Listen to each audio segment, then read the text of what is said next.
আসসালামু আলাইকুম রহমতুল্লাহ। প্রিয় দর্শক, আশা করি ভালো আছেন।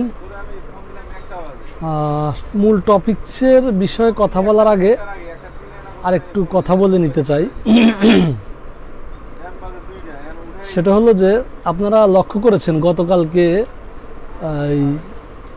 স্বরাষ্ট্র মন্ত্রণালয়ের দায়িত্বপ্রাপ্ত উপদেষ্টা ব্রিগেডিয়ার জেনারেল সাখাওয়াত হোসেন সাংবাদিকদের প্রশ্নের জবাবে একটা কিছু মন্তব্য করেছিলেন। মন্তব্যগুলা এরকম যে মানে আওয়ামী লীগ চাইলে আবার রিঅ্যারেঞ্জ হইতে পারে, তারা রাজনীতি অংশগ্রহণ করতে পারে, বাকি তারা রাজনীতি অনেক পুরাতন দল, কিন্তু তারা কোনো অপতৎপরতা যেন না করে বা ষড়যন্ত্র যেন না করে, এরকম একটা বিষয়ে কথা বলছিল। কিন্তু পরবর্তীতে ওনার এই মন্তব্যটার বিষয়ে ছাত্ররা খুব চটে গিয়েছে এবং কি তৎক্ষণাৎই রাজু ভাস্কর যে ছাত্ররা ওখানে মিছিল করেছে, সমাবেশ করেছে বলতে পারেন। কিন্তু আমি এইভাবে কথা বলি, জানি না আমারও বলা ঠিক হবে কিনা। মানে ছাত্র জনতা যে রিঅ্যাক্টটা দেখাইলো, এই রিঅ্যাক্টটা আসলে কি বোঝায়, কি প্রমাণ করে?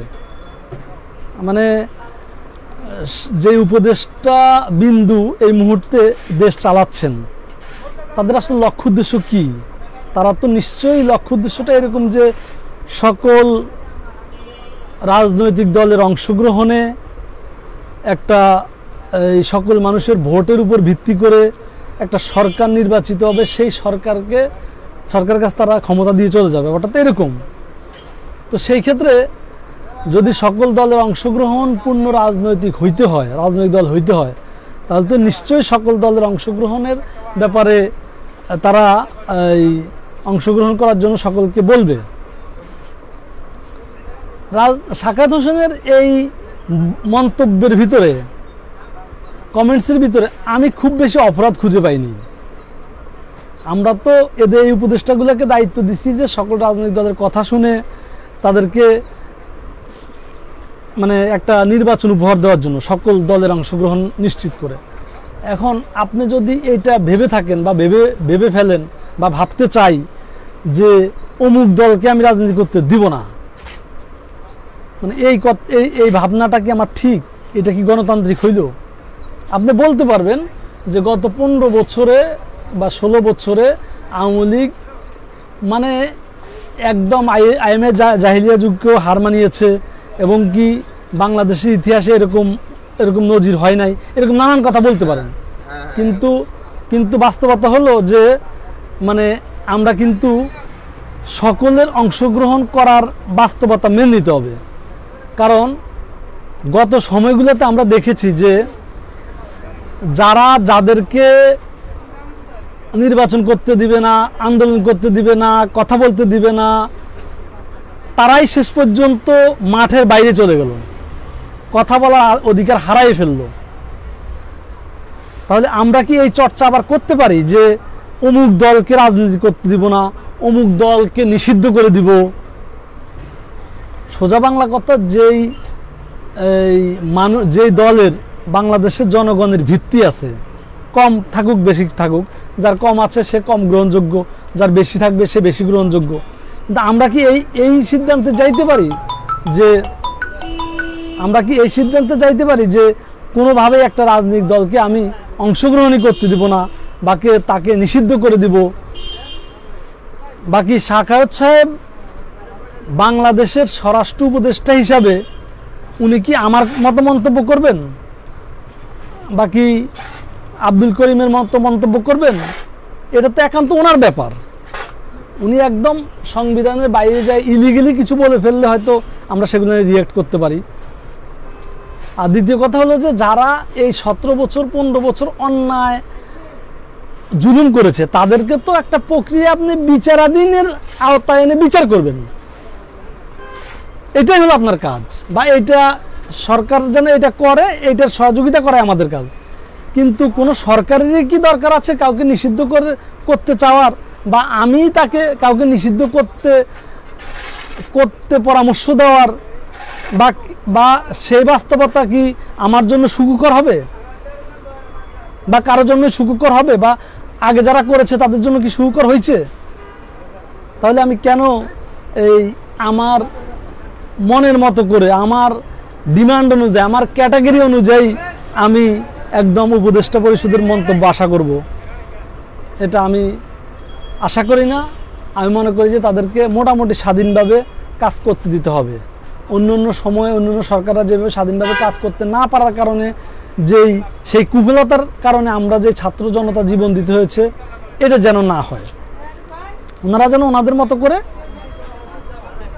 বাংলাদেশের প্রচলিত আইনের ভিতরে থেকে কাজ করতে পারে। প্রচলিত আইন সংস্কার করার বিষয়েও আমরা তাদেরকেই পরামর্শ দিতে পারি বা তাদেরকে সহযোগিতা করতে পারি। যাই হোক, মূল আলোচনায় আসি। তো যেটা গত কয়েকদিনে আমার মনে হলো যে ছাত্ররা এই আন্দোলনের সামনে থেকে নেতৃত্ব দিয়েছে, এই ছাত্ররা সম্ভবত রাজনীতি করতে চায় বা রাজনৈতিক দল গঠন করবে। এই বিষয়ে কিছু কথা বলতে চাই। প্রথমত, আসলে আমি ব্যক্তিগতভাবে এই আন্দোলন সংগ্রামে অংশগ্রহণ করেছি যেন আমি আমার মতো করে কথা বলতে পারি। একদম মানে যা খুশি তাই তা কিন্তু না। মানে আইন আদালতকে সমীহা করে আমি আমার জ্ঞান বুদ্ধির আলোকে আমি যেন আলোচনা করতে পারি। সে আলোচনা থেকে আমার কিন্তু এটাও মনে হয়েছে যে যেই দুইজন ছাত্র বন্ধু উপদেষ্টা পরিষদে অংশগ্রহণ করেছে, ওনারা এটা না করলেও পারতেন। করাতে খুব খারাপ হয়েছে এটা বলছি না, তবে না করলেও পারতেন। কারণ হলো যে দেখেন, স্কুল, কলেজ, ইউনিভার্সিটি জীবনের সব কিছু শিখাই দেয় না। জীবনের পদে পদে পদে পদে ধাপে ধাপে শিখতে শিখতেই মানুষ অভিজ্ঞতার ঝুলিটা ভারী করে। অতএব এই ছাত্রদের নিশ্চয় অভিজ্ঞতার ঝুলিটা এত ভারী না। আন্দোলন সংগ্রামে আমি তাদেরকে মোস্ট ওয়েলকাম করি, তারা নেতৃত্ব দিয়েছে অবশ্যই। তবে এখানে আরেকটু কথা বলে রাখতে চাই, আমরা যারা এটা ভাবি এখনো যে শুধুমাত্র ছাত্র জনতার আন্দোলনেরই প্রতিফলন বর্তমান বাস্তবতা, তা কিন্তু না।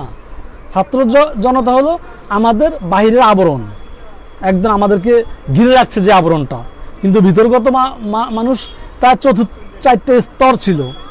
সামনে বা উপর দিকটা ছাত্র জনতা, তারপরে যদি আমি ছাত্র শিবির কথা বলি বা জামাত ইসলামের কথা বলি, তারপরে যদি বিএনপির কথা বলি, তারপরে 4th স্টেপে সাধারণ জনগণের কথা বলবো। কারণ সাধারণ জনগণ কখন নামছে? যখন মনে করছে যে আন্দোলনটা মোটামুটি সেফ মুডে আছে, আমি গুলি খাওয়ার সম্ভাবনা কম, তখন নামছে। অতএব এটা একটা সমন্বিত কর্মকাণ্ড হয়েছে ভাই, সবাই মিলে এটা করা হয়েছে। এটা একটু আমরা মাথায় রাখতে হবে।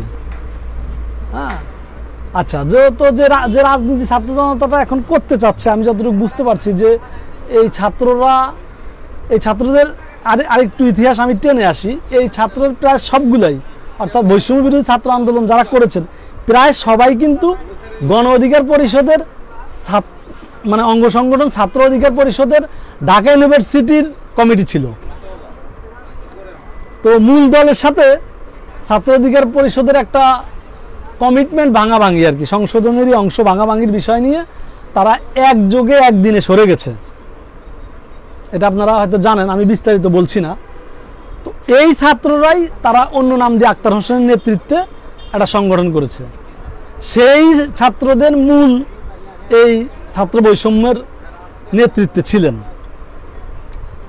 এই ছাত্ররা রাজনীতি করতেই পারেন, কোনো সমস্যা নাই, কিন্তু আমি অভিজ্ঞতার জায়গাটা তাদের ঘাটতি দেখি। আর তারা আসলে কেন এই আন্দোলনে অংশগ্রহণ করেছে? বাংলাদেশের যে সিস্টেমটা সমস্যা হয়ে গেছে, আমি পরিষ্কারভাবে বলতে চাই, হাসিনা খালেদায় কিন্তু কোনো সমস্যা না, সিস্টেমটাই সমস্যা। সিস্টেম সমস্যার কারণে এই লোকগুলো কারাপ্টেড হয়েছে। এবং কি আপনাকে আমাকেও যদি আগামীর বাংলাদেশে বসায় দেয় এই সংবিধান এই সিস্টেমে রেখে, তাহলে আমি আপনিও কারাপ্টেড হয়ে যাব। তার মানে আমাদেরকে কি করতে হবে?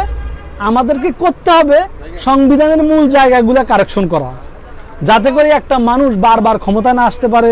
এখানে লিমিট করা, তার ক্ষমতাকে লিমিট করা, সে যা খুশি তাই করতে পারে। আপনারা জানেন বাংলাদেশের প্রধানমন্ত্রী যা ইচ্ছা তা করতে পারে। কাগজে কলমে তার কিছু প্রতিবন্ধকতা আছে ক্ষমতায়, কিন্তু বাস্তবে কোনো প্রতিবন্ধকতা নাই, উনি সব কিছু করতে পারেন। পুলিশ প্রশাসন কাদের কাছে দায়বদ্ধ থাকবেন? এই বাংলাদেশের যে অর্গানগুলো আছে, নির্বাচন কমিশনার, নির্বাচন কমিশন, দুদক, এই অর্গানগুলো কাদের কাছে জবাবদিহিতা করবে? এইসব জায়গায় অনেক সমস্যা আছে। আমাদের মূলত এই জায়গাগুলোয় কাজ করতে হবে। আমাদের কিন্তু এই মানে শেখ হাসিনাকে সরায়ে বিএনপি বা বিএনপিকে সরায়ে ছাত্র জনতা এদেরকে এনে দিলে যে প্রেক্ষাপট পরিবর্তন হয়ে যাবে, এটা আমি আপাতত কমপক্ষে এখন ভাবছি না। আমি ভাবছি যে কাঠামোগত অনেক পরিবর্তন দরকার। সেই পরিবর্তনগুলোর উপরে ছাত্ররা বেশি জোর দেওয়া উচিত। মানে ক্ষমতার ব্যক্তি বা ক্ষমতার গোষ্ঠী পরিবর্তনে বেশি জোর দিলে ফলাফল বেশি ভালো হবে বলে আমি মনে করছি না। এই জন্য আমি কিছুটা অবাক হচ্ছি যে ছাত্ররা কেন এই কাঠামোগত পরিবর্তনের বিষয় বাদ দিয়ে ছাত্ররা নিজেরা ক্ষমতায় যাবে, নিজেরা সরকার গঠন করবে, এই ভাবনাটা বেশি মাথায় ঢুকাচ্ছেন। আমার ভুলভ্রান্তি মাফ করবেন, আমি নিশ্চয়ই ছাত্রদের পক্ষের এবং ছাত্রদেরকে ভালোবাসার একজন মানুষ। আমি তাদেরকে সঠিক গাইডে থাকতে সহযোগিতা করার চেষ্টা করছি। আর এই ছাত্রবিন্দুরা যেই কাজটা করতে পারে, অভিজ্ঞতার যে জায়গাটা বলতে চাই যে আসলে আপনি আমি ছাত্র জনতাকে আন্দোলনে যেইভাবে তালি দিব, আন্দোলনে যেইভাবে এই স্লোগান দিব, আমার মনে হয় না আপনি আমি ছাত্র জনতা যখন এই মুহূর্তেই এই ছাত্ররা সরকার গঠন করতে চাইবে, রাজনৈতিক দল গঠন করতে চাইবে, তখন আপনি এত তালি দিবেন কিনা বা এত স্বাগত জানাবেন কিনা আমি জানি না। আমিও দিতে পারবো কিনা আমার কাছে খুবই কনফিউজড। এই জন্য আমি মনে করি যে ছাত্র জনতারা আরও ম্যাচিউর হওয়া দরকার, আরও অভিজ্ঞতা সঞ্চয় করা দরকার। যদিও গত আমাদের সরকারগুলার রাজনীতিবিদদের চাইতেও ছাত্রদের অনেক ভালো ম্যাচিউরিটি আছে, অনেক ভালো বোঝাপড়া আছে, অনেক ভালো পরিশ্রম করতে চায়, এটা আমি বিশ্বাস করি। তারপরেও আমার মনে হয় যে তাদেরকে আরও ম্যাচিউরড, আরও মানে ইস্পাত হওয়া উচিত, তারপরে রাজনীতিতে আসা উচিত, রাজনীতি ছাত্রদের আরও পরে আসা উচিত বলে আমি এটা মনে করি। আরেকটা বিষয় হলো যে রাজনৈতিক বাংলাদেশের প্রেক্ষাপটে একটা ডোমেস্টিক এরিয়ার একটা গণ্ডি, এখানে ছাত্ররা আজকে রাজনীতি করবে, আজকে ক্ষমতা থাকবে, কালকে ক্ষমতা থাকতে পারবে না, এরকম একটা ব্যাপার। কিন্তু এই ছাত্ররা যখন তার শিক্ষা দীক্ষা দিয়ে, যোগ্যতা দিয়ে সারা বিশ্বে, বহির্বিশ্বে অনেক ভালো কিছু দেখাবে, সেটা তার জন্য আরও গুরুত্বপূর্ণ জায়গা হবে, আরও ভালো পারফরমেন্স করার জায়গা হবে আমার মনে হয়। সেই ক্ষেত্রে রাজনীতির এই জায়গাটায় তাদের একটু সেই কূপের ভিতর ব্যাঙের মতো ঘটনা মনে হচ্ছে আমার। তো যাই হোক, আমি এটা মনে করি তারা অনেক ভালো বুঝে এবং তারা রাজনীতিতে আসার সিদ্ধান্তের আগে নিশ্চয়ই সিনিয়র সিটিজেন, তাদের অভিজ্ঞ অনেক পরামর্শদাতা থাকবে, তাদের অভিভাবকরা থাকবে, তাদের সাথে বোঝাপড়া করেই অবশ্যই রাজনীতিতে অংশগ্রহণ করবে। তবে সেই ব্যাপারে তারা নিশ্চয়ই ভালো সিদ্ধান্ত নেবেন। তো এই বিষয়গুলি আসলে বলার জন্য লাইভ করলাম যে আমরা যেন কোনোভাবেই এই ছাত্র জনতাকে, এই ফোর্সকে বিপদগামী না হতে দেই, তাদেরকে যেন সঠিক লাইনে পরিচালনা করতে পারি, তারা যেন পরিচালনা হয়, তাহলে আমরা পরিষ্কার সুফলটা তাদের কাছে পাবো। তো ঠিক আছে প্রিয় দর্শক, ভালো থাকবেন, অন্য কোনো বিষয়ে আবার কথা হবে। আসসালামু আলাইকুম রহমতুল্লাহ।